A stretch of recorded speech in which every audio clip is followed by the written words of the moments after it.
Racing track, off-road track, সেখানে আমরা চলে আসছি প্র্যাকটিস করতে।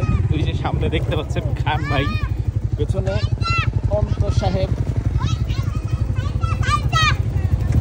এটা হচ্ছে ট্র্যাক। এটাই নাকি ট্র্যাক আপনাদের? আরো সামনে কাইটা দিছে দেখি।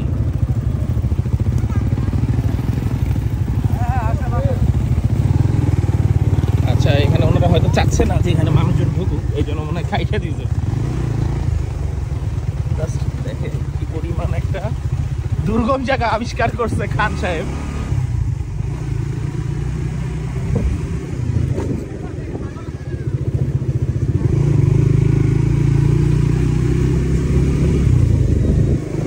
জায়গাটা অসাধারণ। এছাড়াও একটা ফিল বা ভাইব আছে। ভাই বাইরে থেকে আসলে কেউ চিনবে না এই জায়গাটা, বুঝছেন? এত ভেতরে আপনাদের এই জায়গাটা।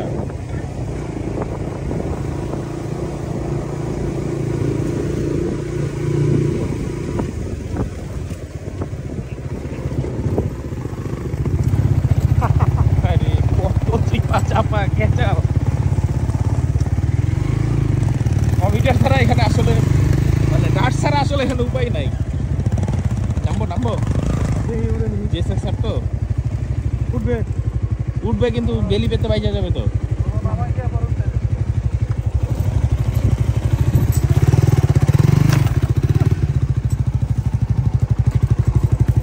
যান ওই ফাঁকা যায় উঠি। ট্রেইলের ফিল নিতে আসছি, এই জন্য এত কসরত করে পরিশ্রম করে আসলাম।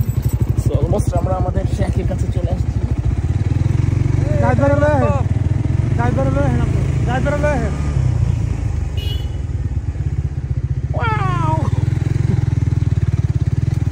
ভাই আমি চিন্তা করতেছি ও এত কঠিন জায়গা খুঁজে বের করলো কিভাবে। এই যে আমি এবার চিনে ফেলছি, এই সেই যেটার মধ্যে সে দৌড়ায় উঠার চেষ্টা করতেছিল। অলরেডি প্র্যাকটিসও চলতেছে এখানে। অনেক পুরোনো মুখ সবাই এখানে আছে।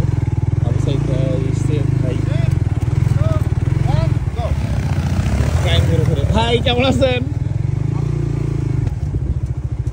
আরে সর্বনাশ, মহাকর্মযজ্ঞ।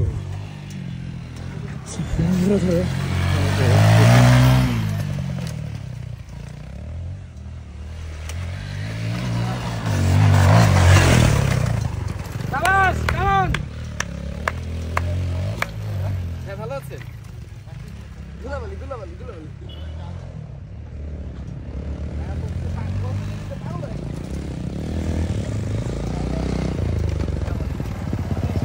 সবগুলো এখানে অফরোড ট্রেইল করতে আসছে।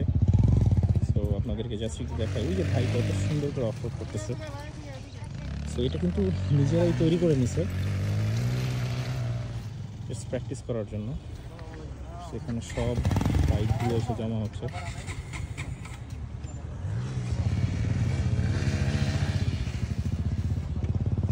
জাম্প সেরা সুন্দর।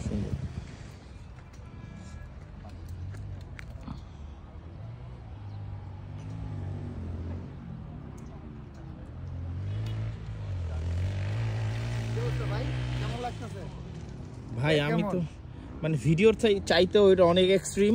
হ্যাঁ, ভিডিওতে বোঝা যায় না আসলে। হ্যাঁ সত্যি, আর নামলে আরো ভালোভাবে বোঝা যায়। ওই যে মোড়টাতে গেলে মনে করবেন কি এই যা করতেছে সুন্দর একটা যা করতেছে। কয় সেকেন্ড হয়েছে ভাই? 5 সেকেন্ড হয়েছে।